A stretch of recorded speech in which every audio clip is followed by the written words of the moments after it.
स्वागत है। आज हम एक बहुत ही ज़रूरी और शायद थोड़े चिंताजनक विषय पर बात करने वाले हैं। हाँ, विषय गंभीर है, आर्टिफिशियल इंटेलिजेंस यानी एआई, और क्या ये आगे चलकर हम इंसानों के लिए ही खतरा बन सकता है।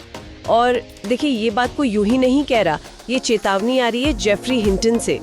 गॉडफादर ऑफ एआई जिन्हें कहते हैं, नोबेल प्राइज विनर हैं कंप्यूटर साइंस में, तो इनकी बात में वजन तो है। बिल्कुल, उन्होंने हाल ही में लास वेगस में AI4 कॉन्फ्रेंस हुई थी, वहाँ कुछ ऐसा कहा जिसने सबको सच में सोचने पर मजबूर कर दिया है। हाँ, तो चलिए समझते हैं कि पूरा मामला है क्या। तो हिंटन की जो सबसे बड़ी चिंता है वो क्या है? वो कह रहे हैं कि करीब 10 से 20% इतनी संभावना है कि AI मानवता को खत्म कर सकता है।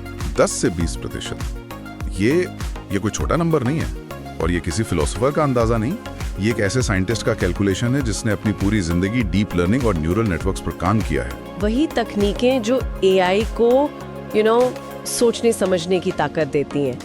तो ये आंकड़ा बताता है कि खतरा सिर्फ काल्पनिक नहीं है। हाँ, और यहाँ एक और दिलचस्प बात आती है। हिंटन मानते हैं कि जो आजकल के कई बड़े टेक लीडर्स हैं, जिन्हें वो मजाक में टेक ब्रोज कहते हैं। अच्छा, टेक ब्रोज। हाँ, मतलब वो लोग जो सोचते हैं कि अरे हम एआई को हमेशा कंट्रोल में रखेंगे, सब ठीक रहेगा। हिंटन कह रहे हैं कि ये सोच ही गलत है, बुनियादी तौर पर गलत, कि हमें हमेशा एआई को कंट्रोल कर पाएंगे, ये सोच ही भूली है उनके हिसाब से। बिल्कुल, हिंटन साफ कहते हैं कि एआई को वश में रखने की कोशिश ही बेकार है। क्यों? क्योंकि वे हमसे कहीं ज्यादा चतुर होने वाले हैं। ये उनके शब्द हैं। उनके पास काबू से निकलने के, हमें बेवकूफ बनाने के हजारों तरीके होंगे। मतलब जैसे उन्होंने उदाहरण दिया कि एआई इंसानों को वैसे ही बहला फुसला सकता है जैसे हम किसी बच्चे को टॉफी दे के बहला लेते हैं। हाँ, एग्जैक्टली। इंटेलिजेंस का गैप इतना ज्यादा होगा कि हम समझ भी नहीं पाएंगे कि हमें मैनिपुलेट किया जा रहा है। ये तो काफी डरावनी तस्वीर है। लेकिन क्या हिंटन सिर्फ चेतावनी दे रहे हैं या कोई रास्ता भी सुझा रहे हैं? नहीं, वो सिर्फ डरा नहीं रहे, वो एक समाधान भी सुझाते हैं। और समाधान सच कहूं तो काफी अनोखा है, सुनने में शायद अजीब लगे। अच्छा, क्या है वो?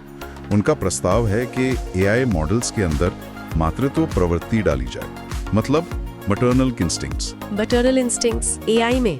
ये कैसे होगा, मतलब क्या है इसका? हाँ, देखिए, विचार यह है कि जैसे जैसे एआई ज्यादा ताकतवर होता जाए, वो सिर्फ ज्यादा स्मार्ट ना बने, बल्कि उसके अंदर एक तरह की बुनियादी इच्छा हो इंसानों की देखभाल करने की, उनकी रक्षा करने की। जैसे एक माँ अपने बच्चे की करती है कि वो उसे नुकसान नहीं पहुंचाएगी बल्कि प्रोटेक्ट करेगी। सही, कि ये उसके कोर डिजाइन का हिस्सा हो, हमें कंट्रोल करने की बजाय हमारी केयर करे।